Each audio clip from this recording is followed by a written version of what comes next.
Hello, good day everyone. I'm in the garden again. Nag-visit ako guys sa aking garden kasi nga po, mag-winter na po kami, nagtaglamig na. Ito po ang aking kamatis na kakaiba. This is another variety of tomatoes.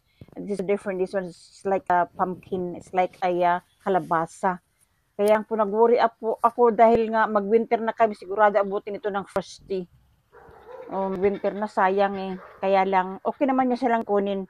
Mahinog naman niya sa bahay. But, would prefer it na mahinog sila sa puno, di ba? Pero, that's how it is. No? Ang aking mga cherry tomatoes, ang dami pa po guys, bunga. Sige pa ang pamunga nila. Marami na ako na-harvest dito guys. Ilang beses na ako nag-harvest ng aking cherry tomatoes. At, inlagay ko na nga po sa vacuum seal at inlagay ko sa freezer para meron po akong cherry tomatoes during winter season. Ang winter namin dito guys is from June hanggang September yan guys. Hanggang September ang winter. Wala po talaga mabuhay dito sa aking mga tanim guys. Wala itong mabubuhay na kahit isang tanim o gulay ko dito pagdating ng winter. Talagang iyan is frost. No? Yan lang po. Nagpaalala lang po ako pero that's how it is. Di ba?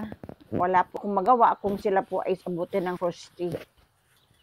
Pero, pwede ko naman sila guys kunin ng green. Makakain naman po sila ng green.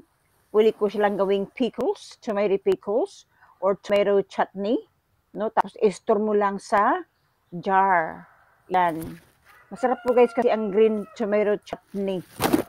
Pang palaman. Yan. Pero, marami po talaga. Next time, ninagay po ganito ang aking tanim na napakarami this time. Pero I love gardening. Oo, kaya napakarami kong kamatis guys. Hindi ako mawawala ng kamatis hanggang sa susunod na springtime or hanggang susunod na magtanim uli ako.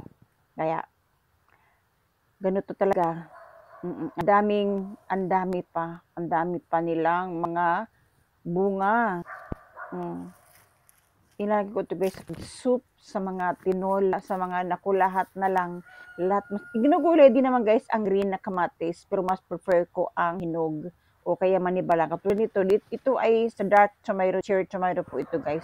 Sa dark cherry tomatoes, it's another variety. Thank you for watching.